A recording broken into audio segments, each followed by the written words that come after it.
Well, as long as you don't have 40 things on your agenda. Oh, God, I'm sorry. 39. Okay. The hour being 7:01, I'd like to call the meeting of the Laconia City Council to order in the Armand Baltic City Council chambers. First, let me introduce myself. I'm Councilor Mark Haynes, Ward 4. I am elected the mayor pro temp. The mayor is traveling on business, and he's also taking some time with his family, being school vacation week. Councilor Felch, would you please lead us in the Pledge of Allegiance? Sure. I pledge allegiance To the flag of the United States of America and to the republic for which it stands, one nation, under God, indivisible, with liberty and justice for all. Thank you, Councilor Felch. That was twice in a row. We are joined by Recording Secretary Katie Gargano. Madam Secretary, would you take the roll, please? Counselor Cheney, Here? Counselor Susie, Here. Counselor Littman. Here. Counselor Haynes, Here. Counselor Felch. Here. Thank you, Katie. Staff in attendance, we have the city manager, Kurt Beatty, and Glenn Smith, who's doing IT and serves also with another hat as finance director. We have no city proclamations. We have acceptance of the minutes of the regular city council meeting of April 10th, 2023. Were distributed to the city council on April 17th, 2023. With no corrections or changes submitted to the city clerk, the minutes will be accepted as distributed.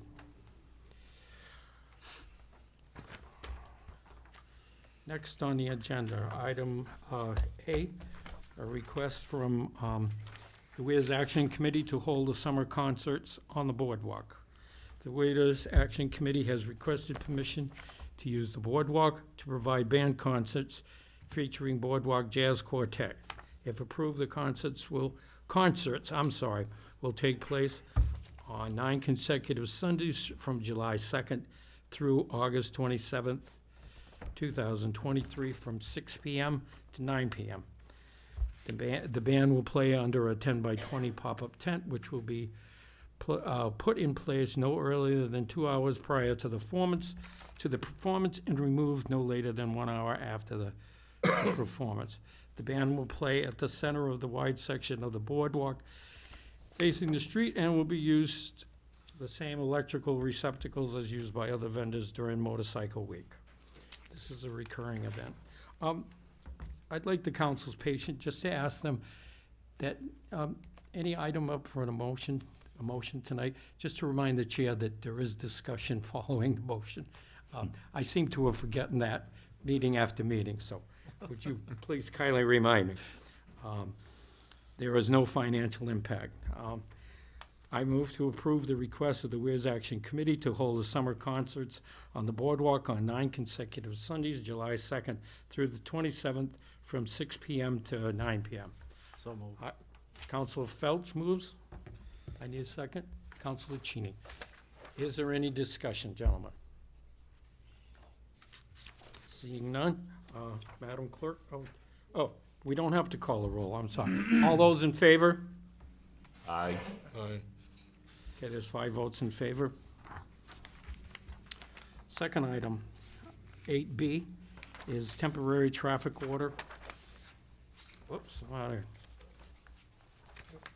Yep, you're right. oh, okay, I'm sorry. I flipped over one. Is the temporary traffic order, Laconia Multicultural Festival, request to waive fees associated with the event. Temporary traffic order 2023-07 is attached to this year's Multicultural Festival. This is a recurring event, and there are no changes to the temporary traffic order, other than the dates of last year's festival. The organizers of the event are also requesting the city's fees associated with the event to be waived. Special Review Committee has approved the application for this year's Multicultural Festival at their meeting on April 6, 2023. Staff recommends approval of the temporary traffic order and request to waive all the city's fees associated with the event. This is submitted by the city manager, Kurt Beatty. I'd like to move that the temporary traffic order 2023-07 as presented by the Multicultural Festival and to waive all city's fees associated with the event. Councilor Phelps first, seconded by Councilor Susie. Is there any discussion? Seeing none, all those in favor of the motion? 5 votes in favor, and that passes. Okay, we're on the item 9, which is citizens' comments for matters not on the agenda. This is the time during the council meeting for anyone who is not, for anything that's not on tonight's agenda to address the council. The only thing that I would ask is that anyone addressing the council give their name and where they live, and please be to the point and be brief. Is there anyone in the chamber? Mr. Bean? Hi. My name's Charles Bradley. I live in Laconia. I've lived in Laconia for 50 years. I served on the city council for 4 years, long time ago. My wife was the administrative assistant to 3 different city managers over a 20-year period. And I served on the Laconia Putnam Fund for 29 and a half years. And we live on Lafayette Street in the same house for 48 years. So I read in the Daily Sun, which may not be the most reliable place to read it, but I read that there was a controversy about what flag should fly in City Hall. And I thought to myself, well, that's a very simple matter. And as a matter of fact, I believe I sent emails to as many members of the council as I could remember. I'm getting pretty old, 75 years old. I may have overlooked somebody. But I even sent it to the city manager. I didn't hear back from anybody, so I decided I'd come tonight to make sure that everybody knows at least where Marie and I stand, and I suspect a whole lot of people in the city of Laconia. So here's the policy that I recommend, and Marie recommends. 30, 50 years of service to the city.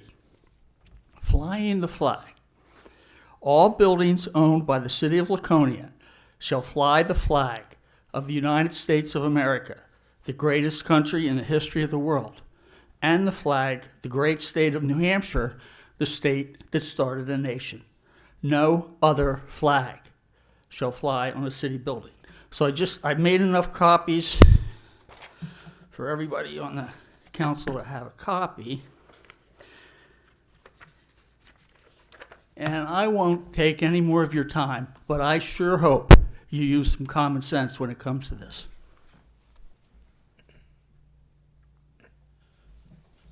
Thank you. Thank you, Mr. Bradley. Mr. Bean?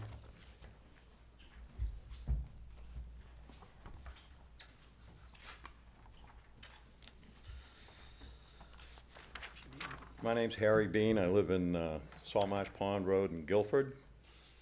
And for whatever it's worth, I agree with the previous speaker wholeheartedly.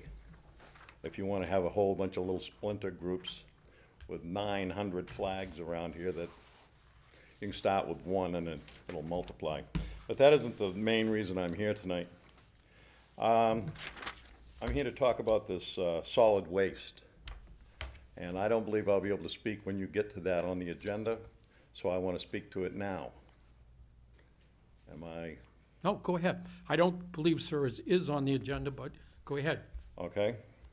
Well, the last time I stood before you folks, I had this this packet that was sent out to everybody to get bids. And I spoke with a couple of people that either are or were on this board, And I was told that it would probably not be a good thing to call somebody a liar.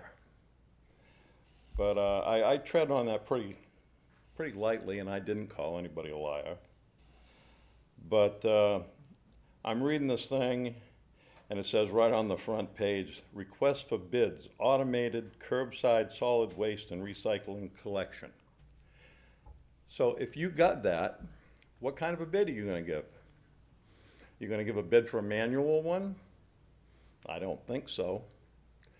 To me, that's being lied to, and I've been approached by a group of citizens that want me to put together a petition to have this gentleman over here removed from office.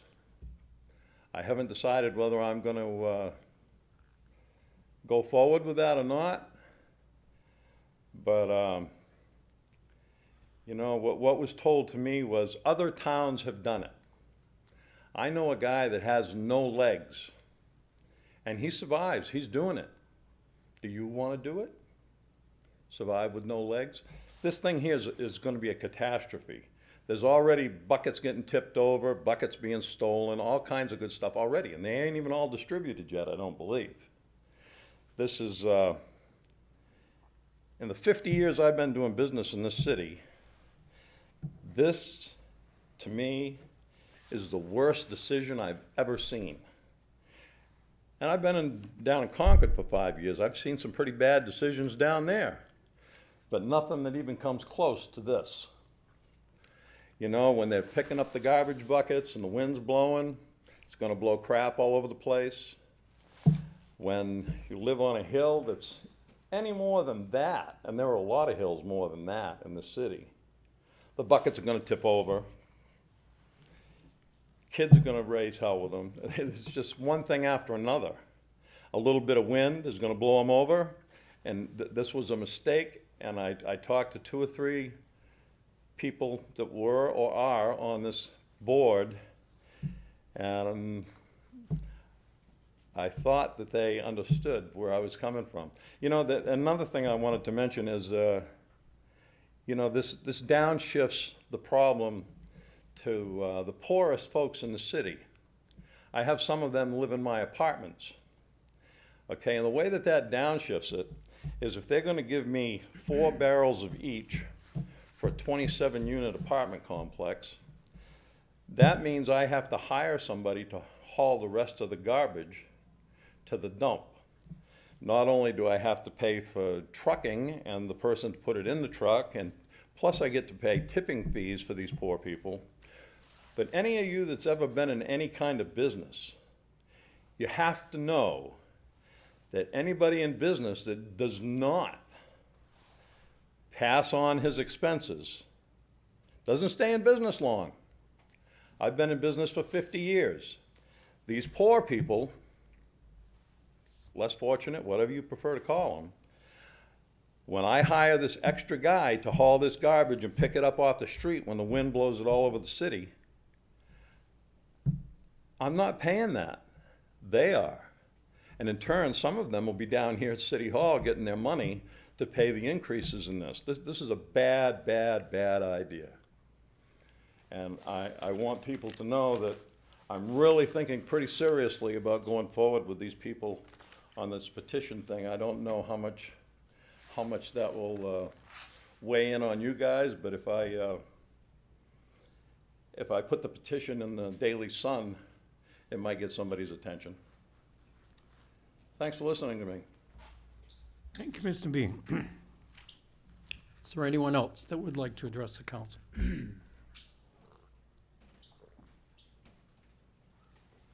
Okay. Item 14 is, tonight is presentations. 13A.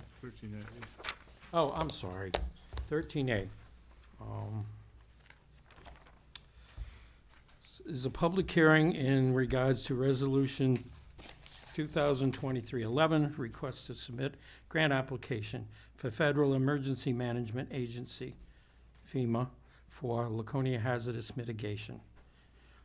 Notice of this public hearing was made available on April 12th. 2023, in the edition of the Laconia Daily Sun, and is posted at Laconia City Hall, Laconia Community Center, Laconia Public Library, and the offices of the SAU. Action on this item may be taken up under unfinished business. This was submitted by Kurt Beatty. So I'm going to open the public hearing at 7:16. If there's anyone that wishes to address the council regarding this matter.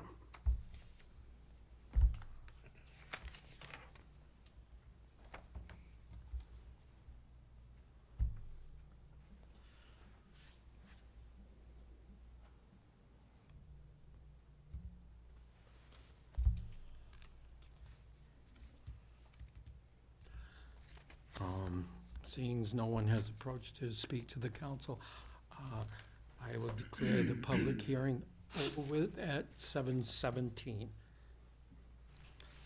Next item on the agenda, presentations. The fiscal 2023, 2024 budget presentations by the city manager, Kurt Beatty. In discussion with the city manager, I'd like to ask the council to let the city manager go through his entire presentation, and then we'll open it up for any questions, should there be any, and I'm sure there will be. City Manager Beatty. Thank you, Mayor Pro Tem, City Council. I want to thank you for having us here tonight, having me here tonight to be able to do this, and I'm pleased to be able to present my proposed FY24 expenditure plan. You know, this whole process started for me with meeting with all the department heads before we even started talking about budgets. And I wanted to get a sense of their departments from their standpoint and to see their goals, their visions, and what they were looking for. In that presentations or in the meetings that I had with them, one of the, something I was very pleased to see was how in line each of the department heads are with the goals and objectives that you as the council has set out. Their presentations all started with capital presentations. Then their department head requests came through to me, and we met multiple times to pare their budgets down to what you see presented tonight. All of this was done congruently with the SAU and Superintendent Tucker and his staff to get, again, to this where we are tonight. One simple housekeeping change is when you get your book, you'll notice that we made a couple changes in the book. There's nothing major to it, but there were a couple things that I think that I just wanted to point out to you. At the end, with each budget for each individual department, there'll also be a section that highlights their individual requests. So if there are highlights that they had during the year, or specifically highlights and goals that they have within their budget request, you'll see that right there. So when you notice, why did this particular line increase or decrease, you'll see that, as opposed to writing out everything, you'll see that. The second thing we did was we took all the account descriptions and put them more into a glossary, which you'll find at the end of the book. What we were noticing was just it become very cumbersome. We know that simple things like copier in each department is the same thing. So we were able to combine that a little bit. I think it's a little bit easier to read. And the last thing we did, again, for housekeeping, is all the salaries by department are now, again, put together. They're at the end of the book. So you'll see it's easier to compare and easier to look at the individual departments and how they compare to our other departments. And I think, again, it's more housekeeping, but I think you'll find it's user-friendly.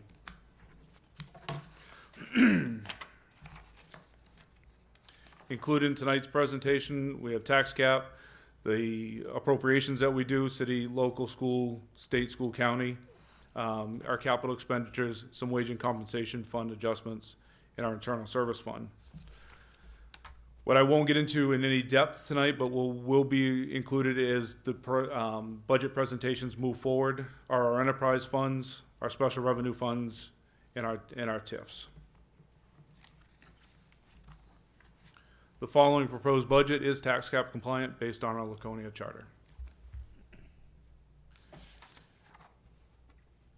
As a reminder, the two numbers that we can raise our taxes by are our consumer price index urban and our new building construction net value, so our construction minus demolition.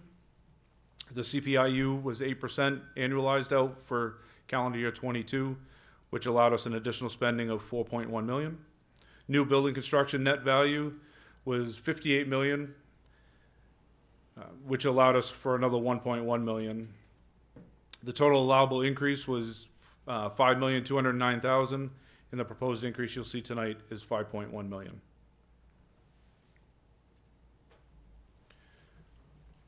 Our net city increase of $1,784,000. Our school department, local school, is $1,196,000.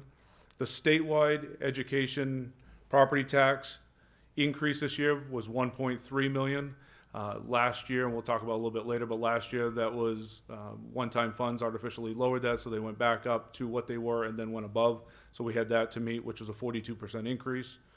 And Belknap County number was just under $800,000 for this year. When you put all those numbers together and you look at the $5 million, just over $5 million that we're requesting for increase, $2 million of that went to funds that we have no control over. But they have to meet within our tax cap, and they did. For the county, our Laconia proportion this year was 18.69%. The total tax was $3,815,000. So as I said, that increase of just under $800,000. Had they been required to meet our tax cap number, which of course we know they're not, their number would have been at $300,000, just under. FY23, they increased 18.6%, and in the last 2 fiscal years, the county number that we are required to pay has been a 50% increase to us, or just over $1.2 million. Some of the changes we see, as I said, are financial obligation to the county, the statewide education property tax increase. Last year was funded for 5 half-year positions, starting in January. 4 were firefighters and 1 assistant prosecutor. Those will be coming into a full year. There were no ARPA one-time fund capital project money this year. And again, as we always talked about, one-time funds, one-time projects, that was done last year, which was good. There was a lot of money involved in that. We didn't have that in this year's money, and we're going to discuss some revenue changes shortly. This is a state budget year, and we are still waiting on a few numbers from the state. The reason this says estimated is because in seeing what they're moving forward with down there and estimating what's going to be expected, these are the ones that we're seeing potential significant changes in. If they come into what we're expecting, this budget stands on its own and is compliant. If what we get back from the state is up, we have some money that we can move around. If it goes down, then we would have to make some adjustments as that moves along. But we're not anticipating that. But again, this is a state budget year, so we know that they still have quite a while to make their final decisions. Highway block grant would decrease by 30% this year. Bridge aid money decreased by 44% and is pushing us back to what it was before some one-time funds were dumped in. And last year there was also some one-time funds for 7.5% return on our employer contributions to the New Hampshire retirement system. For us, it was $160,000. The school also had their money towards their teachers as well. As you can see the quotes on the slide, the loss of $612. It's not a loss. They're one-time funds that were adjusted, but in the budget last year, they were part of what made the budget compliant. So I just wanted to make sure we pointed that out, and we are continuing to keep an eye on those as it moves forward. Certainly, we understand that as the state moves on, there's changes that could come, positive or negative, anywhere, and we are keeping track of those on a weekly basis to make sure we're not missing anything. Continuation of our funding priorities that we've had, that this council's had for many years, and that we've seen from both our departments, public, and again, you guys, our public safety, infrastructure upgrade and continued maintenance, public education, attention to city growth and development, care of our city parks and fields, supporting recruitment and retention of employees, continuing to improve cybersecurity related activities, and funding for more positive city promotions. Use of fund balance continues to decrease. It's something that's been going on for many, many years. It continues to decrease this year. I'm proposing using $665,000 from our fund balance. It's a decrease of $20,000 from last year. Our payment in lieu of taxes did decrease this year. Not a whole lot of money, but it was, and the majority of that came from the reevaluation process and the change in the tax rate. The intergovernmental revenue decreased, which is a lot of it's what I talked about earlier. Licensing and permit fees increased. Our interest on our general fund deposits has also increased. What we're finding right now is where our money is, what it's making on interest, and any changes we're making to put it in the right place to make whatever we can for money on that interest has not only, I'm not only projecting it to be good next year, but we're seeing our numbers significantly higher than was projected this year because of the work that's being done. Some of our transfer station fees are increased, and our overall revenue increased by $159,000. This does include $156,000 coming from other sources, including Invest in H money, some Invest in H money, some non-capital reserve, some impact fees, and also the welfare revenue fund. I won't get into expenses per se, because I want our department heads to be able to present their individual expenditures and be able to talk through that with you. But one thing I did want to note out is that our bond debt has decreased this year by 6.2%, a little over $300,000, and that does include bonding for a new piece of fire apparatus, a new fire engine. Even with that, we saw the decrease because we had some come off the debt services. Our wage and compensation and health insurance, included in this is a wage and compensation plan adjustment. We normally do each year with the cost of living adjustments that the unions get, the non-union employees get. For our, last year, all of our unions went through a collective bargaining with you, and that was presented to you. What you'll see tied into this is in line with what we saw for averages in the union contracts last year. Proposing an 8% on the minimum and a 7.5% on the maximum for the wage scale. This is, some of it will hit this year. Some of it was already factored in, understanding that most people are going to get some type of a step increase and the COLA. So the majority of this money, and I'm going to get the exact numbers to you, I don't have them with me tonight, but I will get the exact numbers to you, will hit in FY25. Anything that we weren't planning on. I also have a proposal in here for a longevity bonus increase. We do currently have a longevity bonuses for our employees who have been here over 5, and then at 10, 15, 20, 25, 30, and it moves on. It is significantly low. We were able to make an adjustment this year to that longevity bonus that mirrors one of our union contracts. So anybody who falls either under the wage and compensation plan or in their collective bargaining agreement has longevity meets or matches the wage and compensation plan, they would all fall into this. Health insurance rates were good this year. They're increasing, but they were good at 6%. That wasn't a bad increase. And our percentage for our New Hampshire retirement system employer contributions are down slightly. Depending on which level you're in, they're anywhere from about 0.5% to 2.5%. With the retirement costs overall throughout the budget are up a little bit, and a lot of that goes to the COLAs, merit raises, and incentives. So the cost is going up, but the percentages came down a little bit, so it did offset that a little bit. I am recommending 2 new positions this year. One of them in the city clerk's office as an office manager. When the city clerk tax collector became one position and that position came out of there, it took one person out of that office. What this does is it'll allow somebody to be able to work behind the scenes a little bit as an office manager, assisting the city clerk, and still have that additional person who would be taken away from their duties at the window to help with our customer service.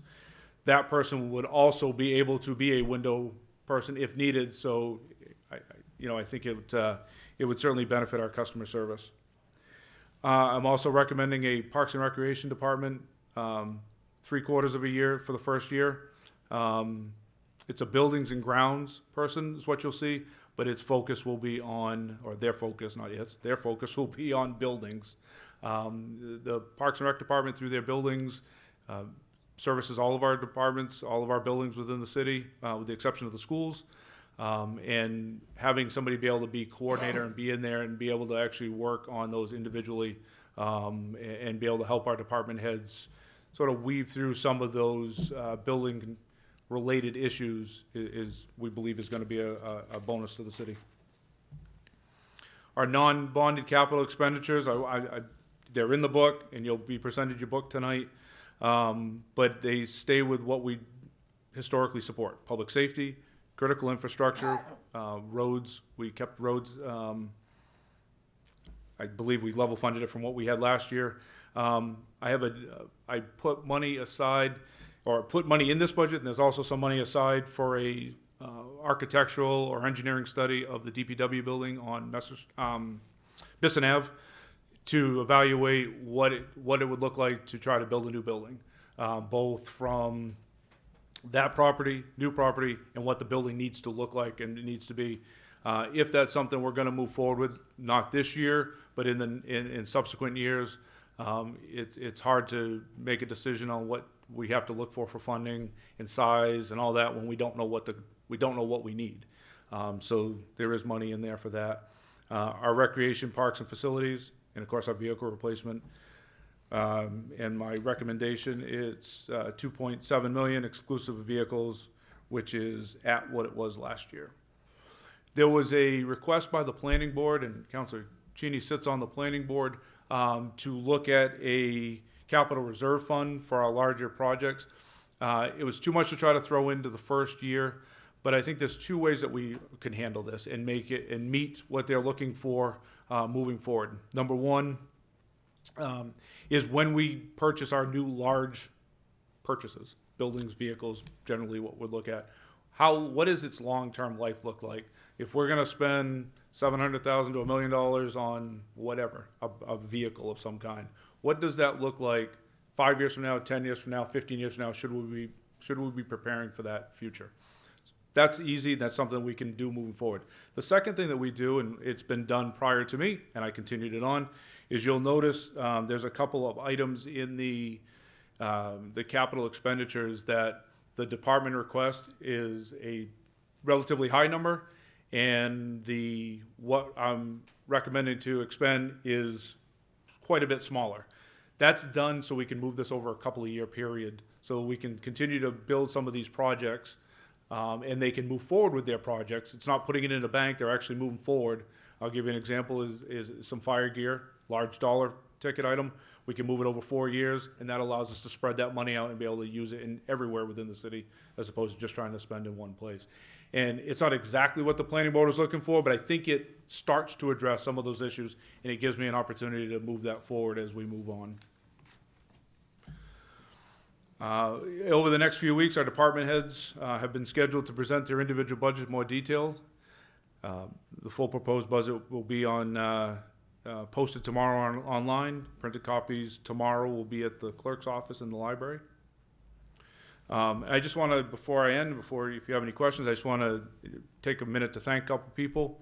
I want to thank Finance Director Glenn Smith for all his work. Certainly, as I'm preparing my first budget, I don't want to know the percentage more questions I asked you than you've had in the last couple of years, but the version you're seeing in front of you today, I believe, is our 7th or 8th version that we've done, because every day it was, hey, how do we do this? And we go back and forth, and I appreciate all the work you did.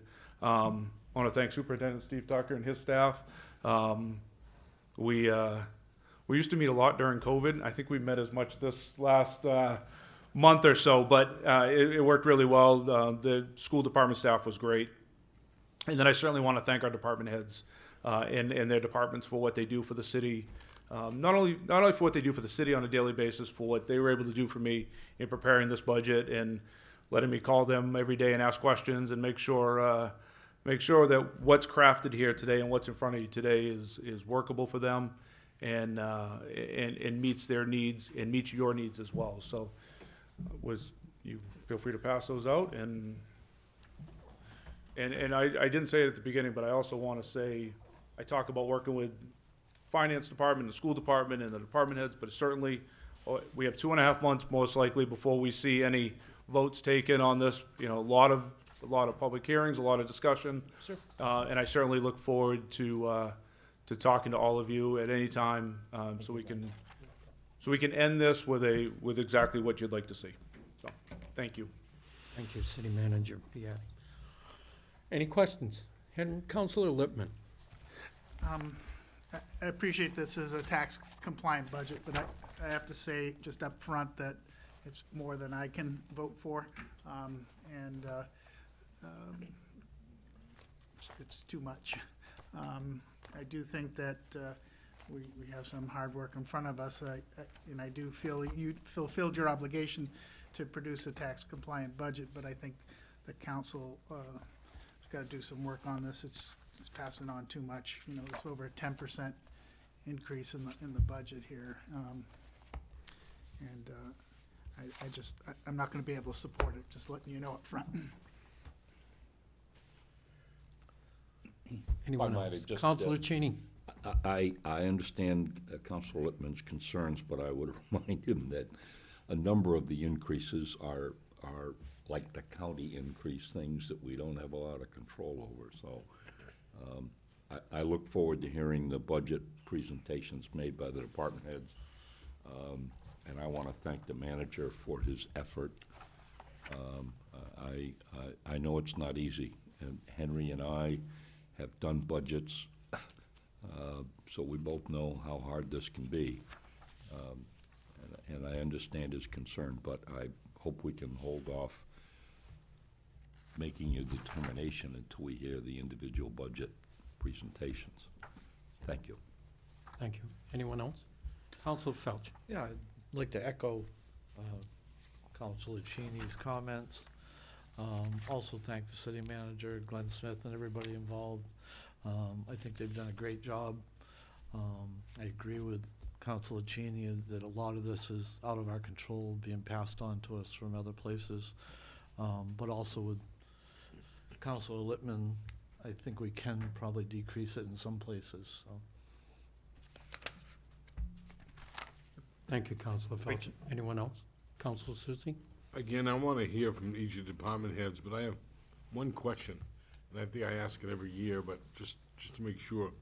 When you figure out your budget, you go through the tax cap calculation, and it says you can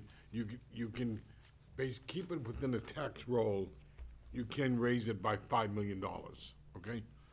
You determine that number first, and then bring everything else in to see how do we get to $5 million. In other words, we can spend it, find a way to spend it.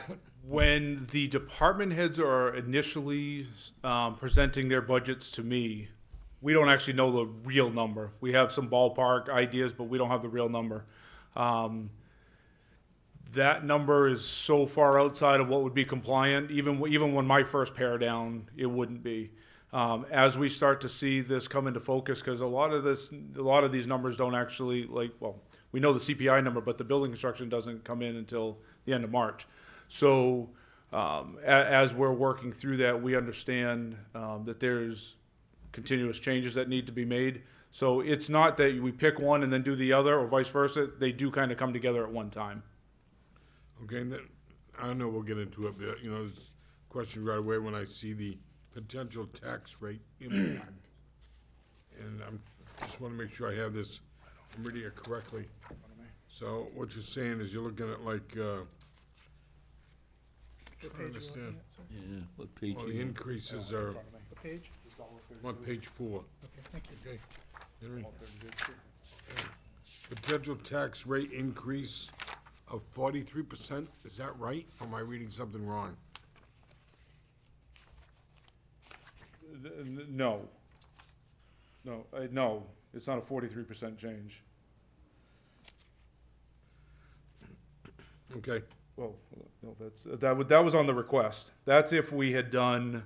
Remember, I said the department requests come in significantly high, Yeah. because we don't tell them. We just let them do what they request. So, no, that's not that's if we made no changes to what was Okay, requested. thank you. I know we'll get more to it. Yeah, no, that's fine, but don't, no, that's, it's the, I think you saw that, it was the next number over, 2 numbers over. 8.9% is the Change, total number, change, yep. right, okay. I know you mentioned something about, and I know we'll get to it each budget, you had like the average wage increase is gonna be around 8%? No, so, what, the wage and compensation is based on a couple of things. One of them is a starting salary and then an ending salary, and everybody falls within that range. It increases our bottom as a, recruitment tool, and it raises our top as a, retention tool. When you look at the 4 unions that we compared, 2 of them were, honestly, were kind of difficult to get averages on, just the way they worked out. They were so convoluted in how their process worked. But when you look at the other 2 unions, that is what our top and bottom wage scale look like as well. That's where those changes came from. You know, I know there's a lot of work, and there's a lot of work for us to do. We have a lot of questions. Thank you very much. Thank you.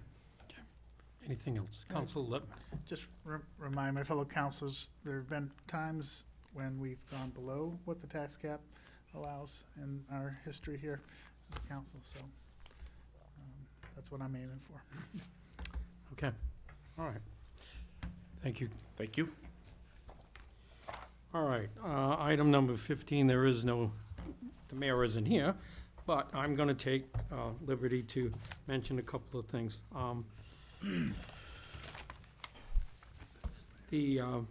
As you're aware, there was an active shooter drill at Pleasant Street School.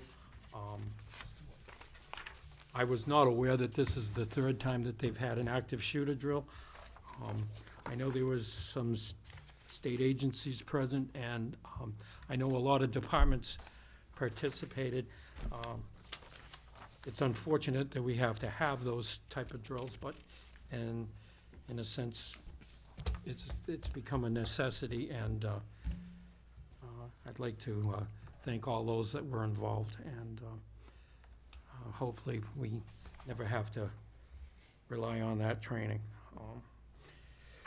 Second of all, it was a great kickoff to the start of Pumpkin Fest, and I'd like to thank the superintendent that the schools were all well represented, and they each were given a chance to plant a pumpkin, so we'll see how they do. And thank you, Council Felch, for attending. Okay. We're on to item 16, council comments. Councilor Cheney.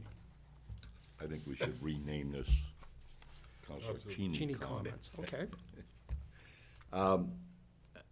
I understand we're going to hear tonight about Elm Street School, is that? Yes. Yep. So we can cross that off my list. I wanted to ask the manager if he's had any success in looking at or getting in any information. And I don't ask him to answer tonight, but I'd like to hear what we may have learned about a power cooperative. If you'd like an answer, I've reached out to them. We're working on setting up a presentation to the council. And I did reach out to some other municipalities that are just starting the process, because I thought they'd be good to talk to. And there's different committees that they send this to, generally to start with. We didn't one of them's an energy committee, which we don't have. So if they're gonna come in front of you, we'll get this set up. I know we're busy with presentations over the next couple of weeks, but we'll be able to fit them in at some point, and so you'll be hearing from them. Thank you. I know I've sort of briefly touched on in the past our sewer inspection issue, and I wonder if we have an update or could get an update on what we've found about sharing the cost. Frankly, as I've said before, they're paying the same rates in some of these private communities that everybody else pays, and I think we ought to give some thought to providing the service. But the other question was, could we at least provide the service at our rate rather than having them have to hire an individual company to do it? So I'm hoping that sometime in the next month or so, we might hear about that. Finally, I want to ask about Eastman Shore. I shouldn't say that.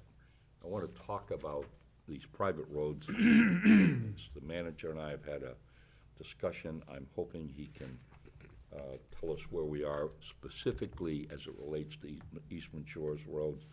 But I also think the council ought to look at, we got all these roads that we're going to be taking over at some point here. Maybe we ought to be thinking about trying to maintain them between now and then, so they're in reasonable shape. The Public Works Director points out justifiably that many of these roads are not up to standard. But I don't think we ought to let them get any worse than they are now going forward. So I'll ask the manager if he would. Be glad to. So this is one of the roads that has started the process of going through the acceptance, so which I think is important to say. We've been asked to do something on what we can do to try to fix some of the road, at least make it better maintained. While it moves through the acceptance process, under the next fiscal year, we will get it surveyed. We're going to continue pushing on the acceptance process. I think what we knew is the residents are in favor of moving forward with it. The phase of getting easements that we have to do is lengthy, and it's nothing we can do. We have that subcontracted out, and it does take a while. We're dealing with a couple roads right now that are taking a lot longer than what we would expect. A couple of them are in your ward. But we're gonna continue those two things, so early survey. We normally grade that road anyhow. Eastman Shore North is graded. We will grade it, and we will look to see what we can do for some temporary repairs as we move along, just to see if we can keep it up to par where we want, where at least where, maybe not where we want it, but where it is manageable. And then lastly, we are going to look under the assumption that it will move through the acceptance process. We're going to put a bid out for the drainage ditch work. It's not something we'd be able to do on our own. So we are going to put out a bid just to see. We don't know what that cost is.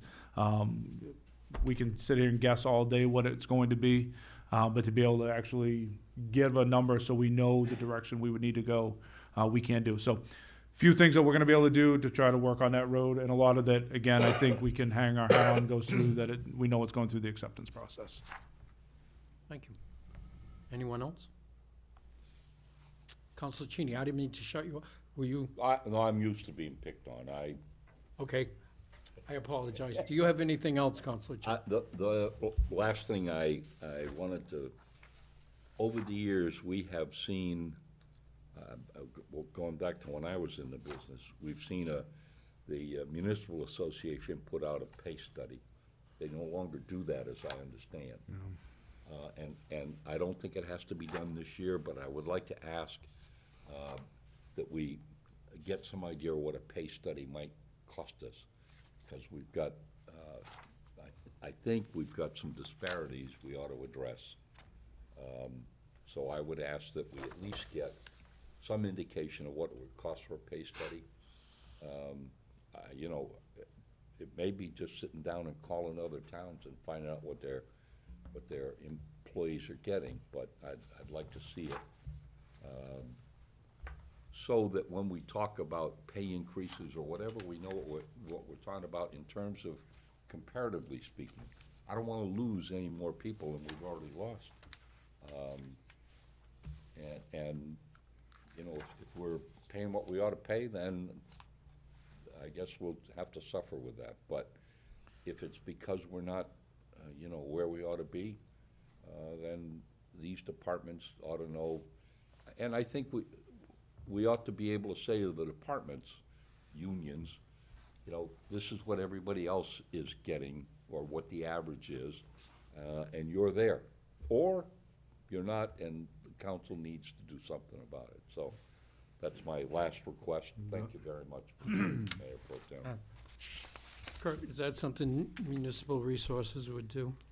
Let us reach out. Let us take a look at. I think this probably. Yes, I think they could, but I also think we can maybe find some alternatives to be able to do that. So we'll work on that.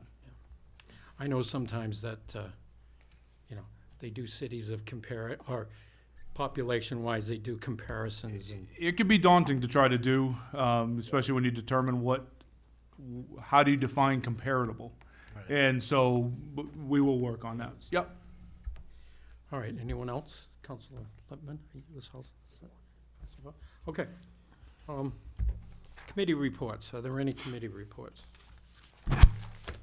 Councilor Susie, did you have, I know your committee met tonight, so. Right, our committee met tonight, we had a number of different topics, from short-term rentals to discussion on changing some of the ordinances when it comes to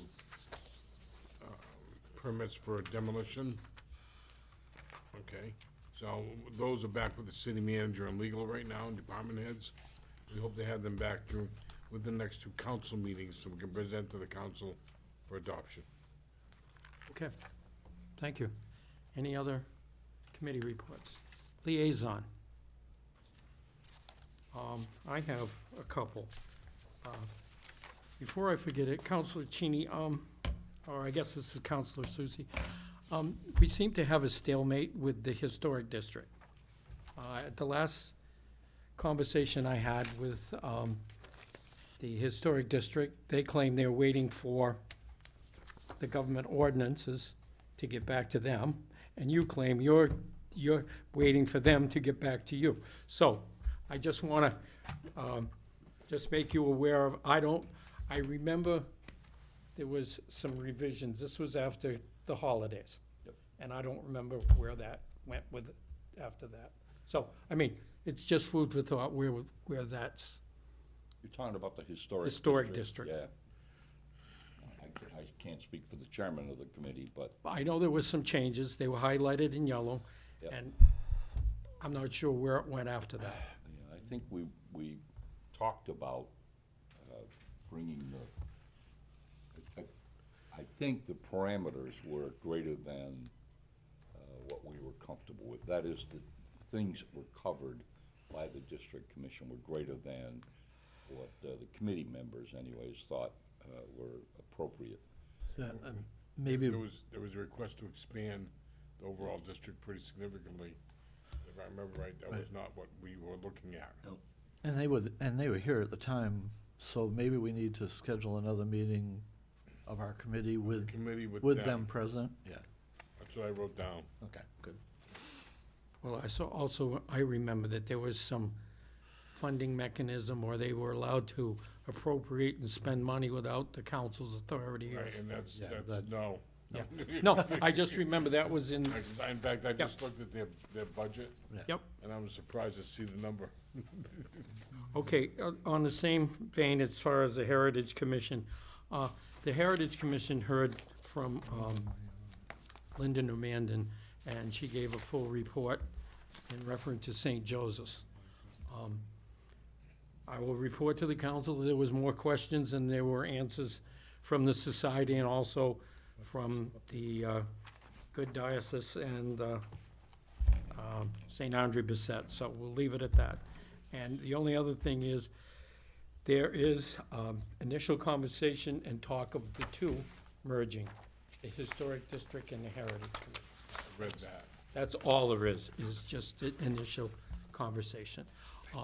Dean pointed out at the Heritage Commission meeting that there is a possibility to do that. And they'd have to look at the statutes and revise what's been passed as ordinances and the whole work. But again, I just want to make it very clear, just an initial conversation. And that's all I have as far as the Heritage and the Historic District. Is there anything else? Liaison reports. Okay. Next is item 19, citizens request for comments on the current agenda?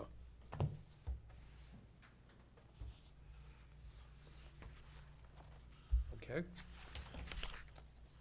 Seeing no one. Item 20, we're on to the city manager's report. City Manager Kurt Beatty. Thank you. First piece of information that you have tonight is your projects update. One of the things I just wanted to mention is that we'll be changing the format of this just a little bit. You'll still see the current and previous, but we also are gonna add into, you'll see a little bit of it tonight. Moving forward, it'll be in each section. If there's any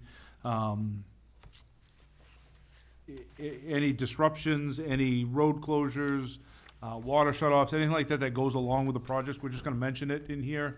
So we'll at least be able to talk about it and get it out, and that way if something affects your ward and you'll know ahead of time a little bit more and be able to see that, and we can discuss it as needed. Still continue to work on Weirs Boulevard with the water line. That's moving along. Work will be done before Memorial Day. Just moving down. Elm Street project, Weirs Boulevard, the Route 3 bridge. Public Works has forwarded that to DOT, so we're getting information on that. We should have more information shortly. Public Works is seeking DOT approval for the design and consultation for the Elm Street Transportation Alternative Project, which has come through this council in the past. Northern Lakeport Project under sewer collection system is moving forward. That'll begin in April. We're working on getting a final cost, but we did have a sewer break in the Briarcrest area of town. It was 2 days worth of work and a private contractor to find that. We're still working up our final cost to figure out what that cost to us to be able to do. Those final numbers are not in yet. Weirs Beach Restoration, we did contact Parks and Recreation Director Levisik, did contact DES to find out about doing the work that we talked about. Some of it's possible, some of it is going to struggle to try to get a permitting for. Moving the sand around on the beach isn't gonna be hard. Moving even from the water isn't gonna be real difficult. Building the jetty to try to keep it in, what they find is that it actually doesn't help. So they don't wanna spend that money on that. But we are continuing with that. And any work that they'll do will be done in the off-season to keep those impacts low.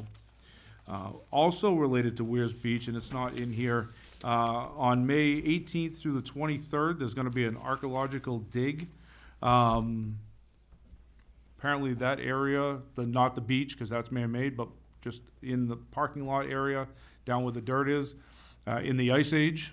They believe that they can find life back to the Ice Age here as opposed to anywhere else. So they're gonna be doing it, Dartmouth College is gonna be doing an archaeological dig up there for those, 4 or 5 days. Small area, should be no real disruptions. If anybody's interested in going up to see it, they're actually looking forward to having people come up there and check it out. So, kind of interesting to see what they'll find out. They did a dig like this in the 70s, and found a lot of, Indian artifacts, Native American artifacts, that type of stuff. But now with new technology, they think they can find even more and dated back tens of thousands of years. So it's kind of interesting to see. The city statue, the Native American sculpture, the statue at Smith Track, O-Pee-Chee Park, is being worked on right now. It needs to be painted. Once that gets done, they will set it up, and so it should be up soon and shouldn't cause any disruptions traffic-wise. Maybe just a little bit in the parking lot and maybe one lane for a short time, but it shouldn't be an issue. Okay.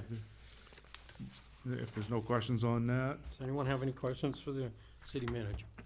Monthly economic development report. You see on the first page is the unemployment rate at 2.7%.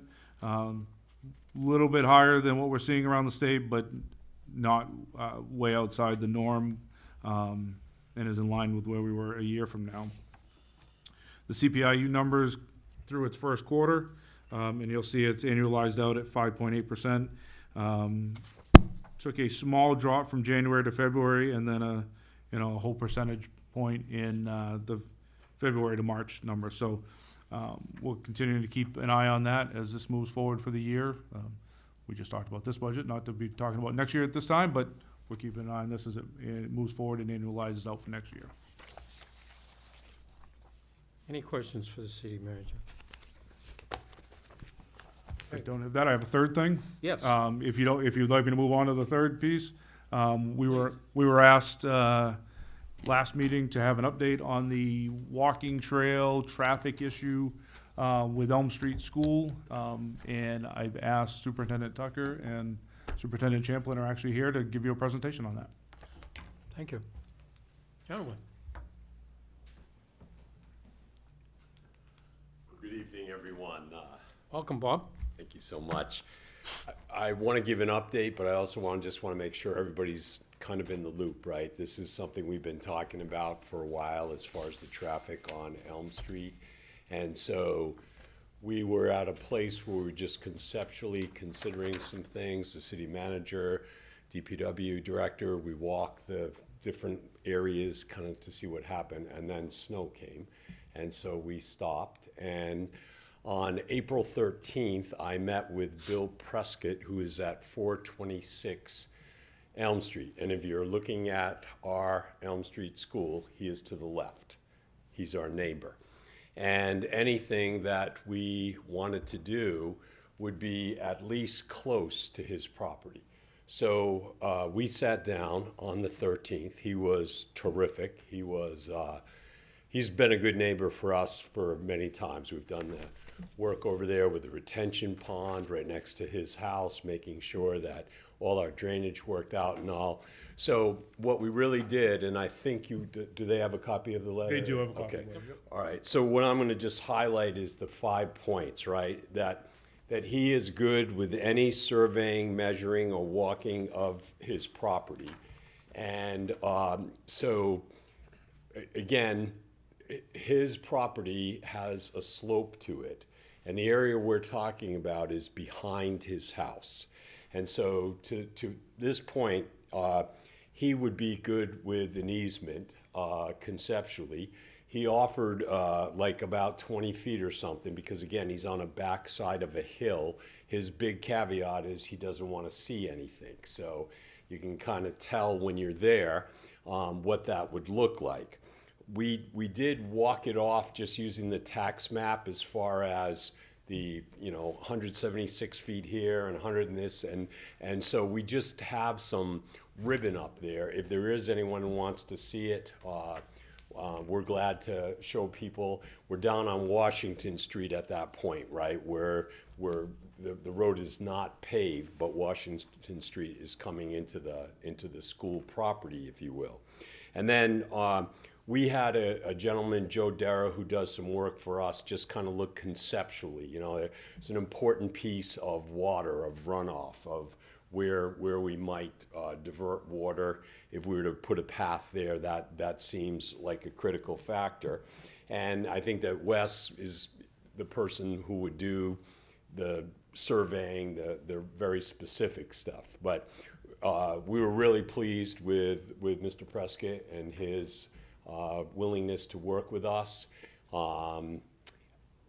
There's logistics that need to happen. There's a number of questions people have about where exactly we'd be, but we took that as a very positive that we could get out there and do some work behind there. Questions or considerations? Councilor Cheney? I forgive my ignorance, but are you talking about only a walking path So off the property? we've looked at a couple different things here. The potential for a full road, and that road going in 2 different locations. One all the way out the back onto what would be Bond Beach Road in the back, and 2, something that would hook right onto Washington Street. The components of that, again, with like how many trees would need to come down and those things, logistically, we didn't go any further than that. What we did do, I think it was 2 years ago, is we changed the dismissal process and had parents come up Washington, turn onto Jefferson. We walked the kids down Elm Street, and we had them leave at that point. That took the traffic off of Elm. It caused some issues in that section of sidewalk is narrow, there is no curbing. It was just a number of safety issues that we're concerned with. So the path we're talking about, if we were to do a path, would do that same thing, except no one would have to go on Elm Street. In the world of evacuation and active shooter drills and those things that we don't want to do, Elm Street's place is Levitt Park. So if we had a path that would go down Washington, that would be an excellent evacuation route as well, instead of coming down Elm Street. So I think, and I'll defer to the city manager on this, but I think we were talking about phases. Like phase 1 would be a walking path. Okay. Phase 2 would be a moving path. And you know, if you know, like in back of Laconia High School, when we did that project around the stadium, there's actually a road that goes out onto Morrill Street, and it will support a fire engine. But it's not paved, and it's just there to do that. So we talked about what it would do to sustain a vehicle, an emergency vehicle, those types of things. So is that fair to phasing? No, absolutely. I think the just the sheer cost and magnitude of the work on the road project, instead of kicking it out 5-6 years to be able to do, I think we found an alternative that is going to get the kids off of Elm Street, reduce some of the traffic that's on Elm Street, and really put a safer exit from school, dismissal from school. Counselor Felch? Yeah, I appreciate everything you've done. Of course, that's my ward, so a lot of interest in it, and I'm hoping that we could get that done before the next school year. Yeah, I mean, I think we've got to do the surveying. Like we have markers up there now, but they're based on a tape measure. We need the actual, and we tried to find some pins earlier in the fall and could not find, like found one side pin really, right? That's about it. So it really, until we know where we are, it's just hard to see, you know, exactly what's coming on. Again, we have a pretty good sized retention pond right on the side of this gentleman's property, of Bill Prescott's property. We have a door that comes out of the school on the side. It looks like a really good spot to just head on down, right, and be on Washington in a short period of time. Now, again, I think you guys know this, Washington at that end is not paved. So we have a bit of a mud season, like right now, if you drive in there. And what we talked about is for this path to be legit, it would need to be paved because we'd need to get the snow off of it, right? Otherwise, you know, that wouldn't make sense. So Councilor Felch, I think that the goal is to do something, and we've gotten good support so far. We're just not quite sure what that is and where that is. Counselor Susie? The retention pond, what is the distance between the retention pond and the path? So it's a great question. The path would probably be about 20 feet deeper off of Elm than the retention pond. And the reason I say probably on that, because there's no path right now, but when we've been looking, the way the water runs off and those types of things, the potential for a culvert or something, again, I'm in the DPW language at that point, but I think that we would want to make sure that we were taking care of water runoff as a result of a path. I'm worried about kids trying to jump in the water. Oh, well, the retention pond is fenced. Do we put a fence, is there a fence around that? It is. The retention pond is fenced. And to be honest, very seldom does it have water in it. It's one of those for the great storm that will fill it, and there might be some water in it right now today after rains, but normally it's not. But it is completely fenced. And we're gonna see a traffic backup on Washington Street. Okay, and is there, and there's also parking on the street. What kind of problem are we looking at maybe with that many more cars, and they're going down, they're gonna come off Washington Street, go back down towards Jefferson, down towards Bond, and come up that way through Franklin Street, right? I mean, I don't think so, the other way. Yes, the other way. And so you are coming up Washington, Okay. taking a right onto Jefferson. And then what we did, we do have an experience of doing this a couple years ago with LPD's tremendous help. That we made that a right turn only. So when a parent picked up their child, they had to come on Elm and take a right. Because again, taking a left could create some issues as reason I well, was right? Yep. So, and that worked very smoothly. So we do have kind of the experience of doing that.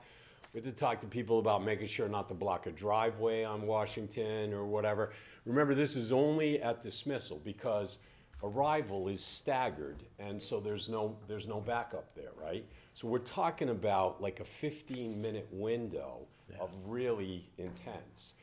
Beyond that, there's not a factor. So it seemed to work well. We actually had talked at one time about that, making that piece of Jefferson one way so that we could bring 2 lanes of vehicles up.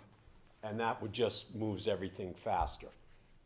And you know how it can be, you guys would have to do it, but during these times, like from 2:30 to 3:30, that becomes a one-way.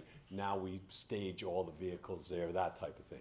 So we have done that before. and you said it's gonna be paved, so when it's snowing and freezing rain or whatever, and you let the kids out, you're gonna be able to take care of that pathway, so we don't, yeah, okay. Exactly right. And we've actually talked about some type of overhang, like where the school is. If you're familiar with Pleasant Street, as you're coming out, there's a overhang there, because we'd need some protection for inclement weather. If the parent is right there, we're all set. If the parent is delayed, we got a kid, we need a place for that kid to be safe and taken care of at that point. Thank you. Well, I'm sorry. No. How many houses are there on Jefferson, do you know?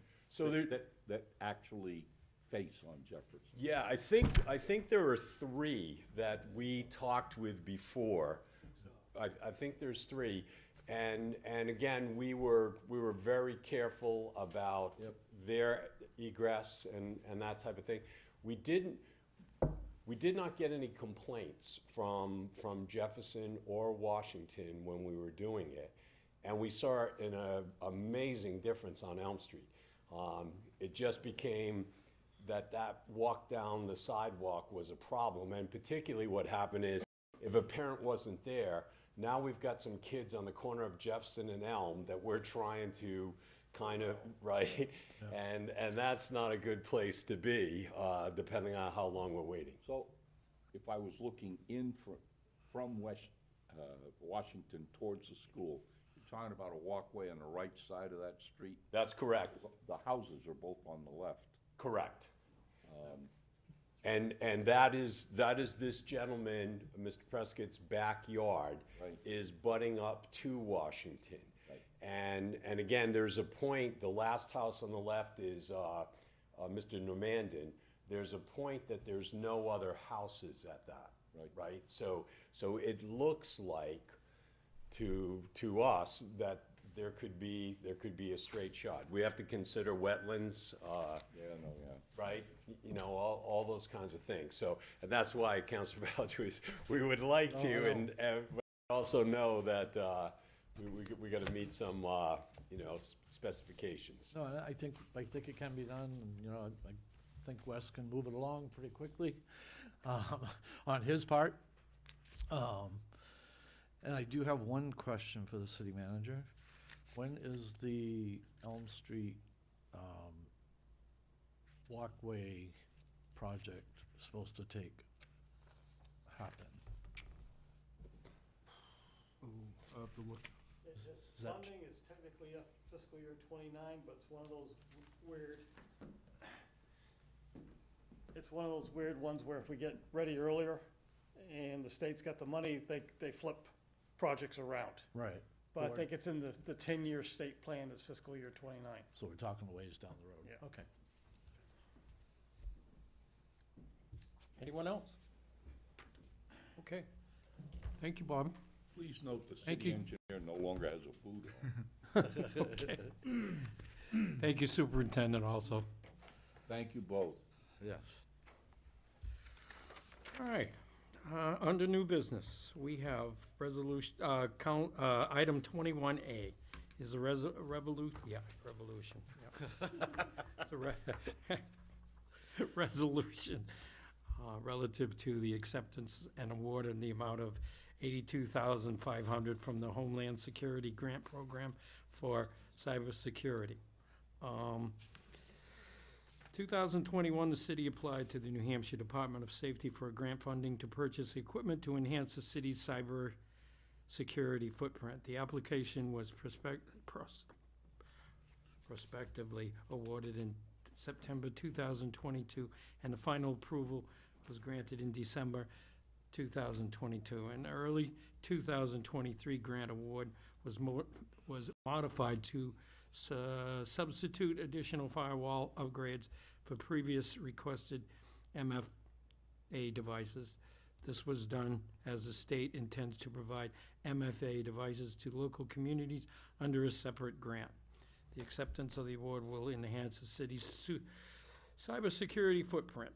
The entire cost of this equipment is covered by the 2022 Homeland Security Grant. There is no local match requirement.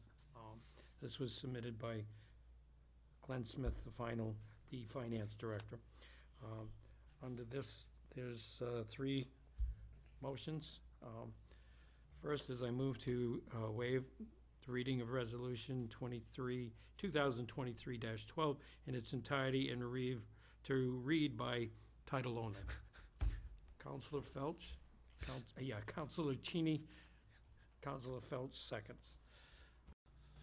Although, is there any discussion? None. Okay, all those in favor? Madam Clerk, that's 5 affirmative. Second is I move the first reading of Resolution 2023-12 relative to the acceptance of an award in the amount of $82,500 for the Homeland Security Grant Program for cybersecurity equipment. Counselor Susie, Counselor Cheney seconds. Any discussion? Counselor Cheney? No, I'm voting. I didn't ask for a vote. Okay, I get it. We need to vote if there's no discussion. All those in favor?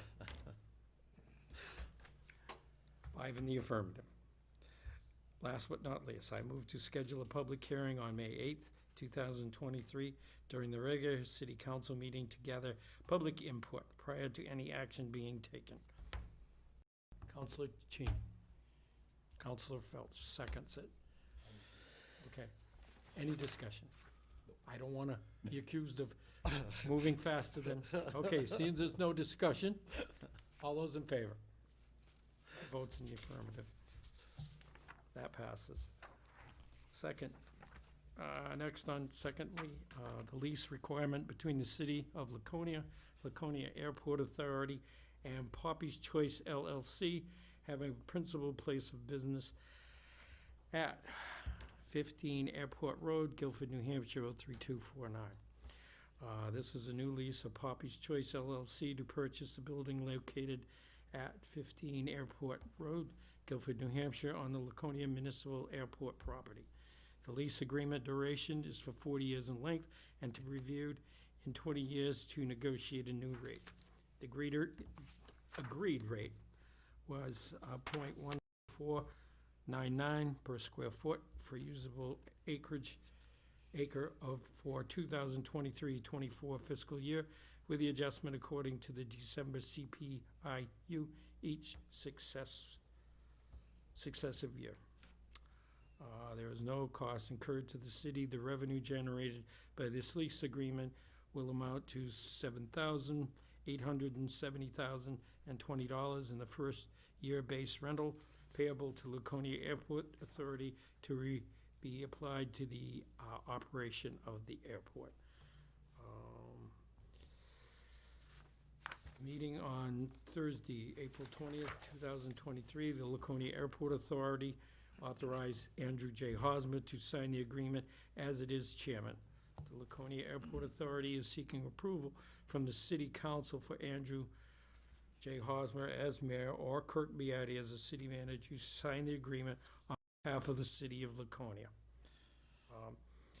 The motion is I move to appropriate to approve the authorization of Andrew J. Hosmer as mayor or Kirk Beatty as city manager to sign a lease agreement for Poppy's Choice LLC for the building located at 15 Airport Road, Guilford, New Hampshire, on the Laconia Municipal Airport property, as presented. So I have a moved. motion. So moved. Counselor Cheney, seconded by Counselor Felch. Any discussion? Yes. Yes, Counselor Littman. Could you, I don't know if the manager can tell us, what is Poppy's Choice?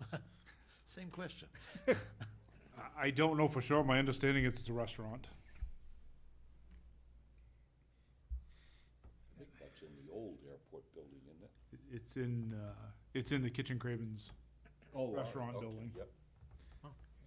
And then my second question is, the duration of 40 years and 20 years before it can be renegotiated seems, Yeah, we looked at that. That's what they wanted. We looked at that.